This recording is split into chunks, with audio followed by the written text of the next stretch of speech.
8000 წლის წინანდელი ნაშთები გვაქვს მეღვინეობის აღმოჩენილი საქართველოს ტერიტორიაზე. ამაზე ძველი ჯერ არ არის აღმოჩენილი, თუმცა დაახლოებით 4 საუკუნის შემდეგ არის დღევანდელი ირანის ტერიტორიაზეც. ევროპის ნაწილი, სადაც საქართველოს მათ შორის, ანუ ამ კულტურაში იყო ვაზი, სადაც არ იყო, იქ ჰქონდათ ლუდი, რომელიც ცოტა უფრო ძველია ვიდრე ღვინო. და სადაც ესეც არ იყო, ანუ სხვა ხილს და რაღაცებს ადუღებდნენ ხოლმე. ალკოჰოლი არსებობს, ამ სასმელი, ეს რაც ათრობს, იმდენი ხანი რაც არსებობს ცივილიზებული ადამიანი. ფიზიკურად ვინც მუშაობდა, მისთვის ღვინო იყო ენერგიის წყარო. დალევდა და გაცლებით კარგად მუშაობდა. ღვინო დალი ლომი და დასწლიო ესეთი ანდაზაც იყო. და მაგას ბევრი ანდაზები არის შემდეგ ხო ლომი და მე გადადიხარ მაიმუნში და ბოლოს ღორით თავდება. ამიტომ დოზები ყოველთვის იცოდნენ და ღვინის ქვეყნები ყოველთვის პრივილეგირებულები იყვნენ. ღვინო მაინც ყველა ამ სასმელში ელიტარული სასმელი იყო ყოველთვის. მახსოვს ახლა ისტორიაში როგორ დრამატულად გვასწავლიდნენ მაგას, რომ შაჰ-აბასი შემოესია და ვაზი გაჩეხა და გადაწვა მთლიანად ვაზი. როგორ ფიქრობ, რითი იყო ეს გამოწვეული?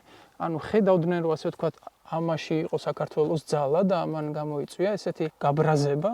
ჩემი აზრით ცოტა გაზვიადებულია ისაც ასაწყობიან ხოლმე, ანუ ვაზს კი არ ებრძოდა, ეკონომიკას ებრძოდა და ღვინო ეკონომიკურად ძალიან მნიშვნელოვანი ის იყო კულტურა ყოველთვის, იქ სადაც ვაზი ხარობდა, ასე რომ ეს უფრო ეკონომიკური და რა თქმა უნდა კულტურულიც ხო, თავისთავად ხდება და ეკონომიკურისთვის როგორც სახლებს გადაწვავდა, ისე ჩეხავდა ვაზს, რომ შემოსავალი არ ქონოდა და გადაესახლებინა და დაესუსტებინა.